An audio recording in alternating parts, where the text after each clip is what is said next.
आप सभी को सादर नमस्ते जी। मैं आज परमात्मा की भक्ति का स्वरूप वेद आदि शास्त्रों के अनुसार किस प्रकार से है, इस बात के ऊपर प्रकाश डालूंगा। आपको बहुत ध्यानपूर्वक सुनना है। देखिए, इस संसार में सब लोग ईश्वर की भक्ति अपनी अपनी विचारधारा के अनुसार कर रहे हैं। जितने भी इस देश में गुरु हैं, उन्होंने अपनी अपनी सोच के अनुसार लोगों को तरीका बता रखा है कि भगवान की भक्ति इस प्रकार से होती है। देखिए, किसी गुरु ने बता रखा है कि वहां जाकर के परिक्रमा करने से भगवान की भक्ति होती है। किसी ने बता रखा है कि वहां जाकर के इतने सप्ताह तक तेल चढ़ा देना, इससे भगवान की भक्ति होती है। किसी ने बता रखा है कि केले के पेड़ के नीचे बैठ करके विष्णु का जाप करने से भगवान की भक्ति होती है।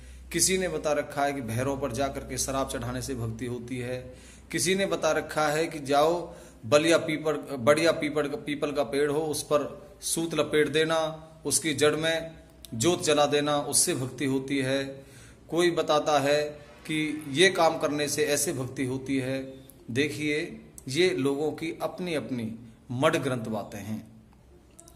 आप कहीं भी वेदों में, दर्शनों में, उपनिषदों में, वाल्मीकि रामायण में, महाभारत में, गीता में बहुत से शास्त्र हैं, उनके अंदर कहीं भी ये नहीं लिखा हुआ एक ईश्वर की भक्ति इस प्रकार से होती है।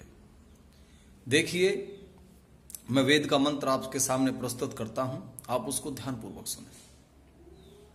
यह आत्मदा बलदा यस्य विश्व उपास्ते प्रसिसम यस्य देवा यस्य छायामृतम कस्मई देवाय हविषा विधेम।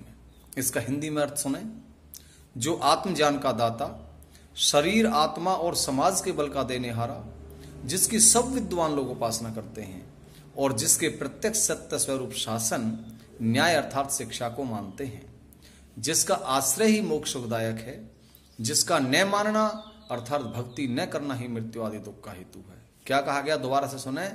एक जिसका न मानना अर्थात जिसकी भक्ति न करना ही मृत्यु आदि दुख का हेतु है। हम लोग उस सुख स्वरूप शुद्ध परमात्मा को ग्रहण करने के लिए अंतःकरण से भक्ति अर्थात उसी की आज्ञा पालन करने में तत्पर रहें। क्या कहा गया है, एक ईश्वर की आज्ञा पालन करने में तत्पर रहें, भक्ति का अर्थ है। अब इस बात को छोड़ दीजिए। अब मैं आपके सामने एक छोटा सा उदाहरण देता हूं।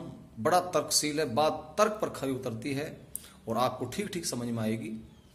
देखिए, एक देश का राजा है, उसने हमारे लिए कुछ कानून नियम बना रखे हैं जिसका नाम संविधान है। और उसमें यह नियम बना रखा है कि अगर तुम ऐसे ऐसे गलत कर्म करोगे तो तुम्हें इस प्रकार से दंड दिया जाएगा। चोरी करोगे तो ये दंड मिलेगा, बलात्कार करोगे तो ये दंड मिलेगा, और लूटपाट करोगे तो ये मिलेगा, और दहेज मांगोगे तो ये मिलेगा। मतलब विभिन्न प्रकार के अपराधों की विभिन्न प्रकार की सजा हमारे लिए एक राजा ने घोषित की हुई है। अगर हम उन नियमों का पालन करते हैं तो हम दंड से बच जाते हैं, और नियमों का पालन नहीं करते हैं तो राजा हमें दंड देता है। या बिल्कुल इस बात को मानते हो, ये बात बिल्कुल सत्य है कि नहीं है? बिल्कुल सत्य है। तो जो राजाओं का भी राजा है, जो परमपिता परमात्मा है, उसने भी इस संसार में अच्छी व्यवस्था रहे, लोग सुखपूर्वक रहें, तो उन्होंने भी हमारे लिए, हम सब प्रेम पूर्वक रहें, सुखपूर्वक रहें, तो उन्होंने हमारे लिए भी कुछ नियम बनाए हैं, कुछ कानून बनाए हैं। अगर उन नियमों का हम पालन करेंगे तो हमें ईश्वर दंड नहीं देगा। और जो सबसे बड़ी बात यह है परमात्मा की, एक इस देश का राजा तो अगर कोई व्यक्ति नियम तोड़ता है तो दंड देता है, और नियमों पर चलता है तो उसको कोई दंड नहीं देता। लेकिन जो परमपिता परमात्मा है, उसकी तो बात ही अलग है। उन्होंने तो जो नियम पर चलता है उसको, वो दंड से तो बचता ही बचता है, लेकिन उसके साथ साथ उसको उपहार के रूप में, भेंट के रूप में, इनाम के रूप में, पारितोषिक के रूप में एक बहुत बड़ी, जिसकी सब लोग, जिनका उद्देश्य होता है, जो सब जीव उसकी कामना करते हैं, जिसको कहते हैं मोक्ष, परमात्मा उसकी प्राप्ति कराता है। जो परमात्मा की भक्ति करता है अर्थात जो ईश्वर की आज्ञा का पालन करता है, परमात्मा उसको मोक्ष की प्राप्ति करा देता है। तो देखो, ये कितनी बड़ी बात है कि जो परमात्मा की आज्ञा का पालन करते हैं वे मोक्ष के अधिकारी होते हैं।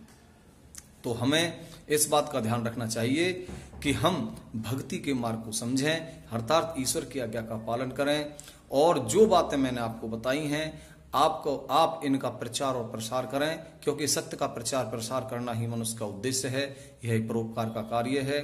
तो आज से आप इस बात का प्रण लेंगे हमारे साथ कि आप तो ईश्वर की आज्ञा का पालन करते हुए जो अंधकार फैला हुआ है, जो अंधविश्वास फैला हुआ है, जो विभिन्न प्रकार की विचारधारा लोगों की भक्ति के प्रति हैं, उन सबको आज से छोड़ेंगे और उसके बाद लोगों को समझाएंगे कि भाई भक्ति है जो इस प्रकार से होती है और उसमें एक भी पैसा खर्च करने की जरूरत नहीं है, बस केवल ईश्वर की आज्ञा का पालन करो, जो भी नियम बनाए हैं उन नियमों पर चलो, आप भी सुखी रहेंगे और भी सुखी रहेंगे।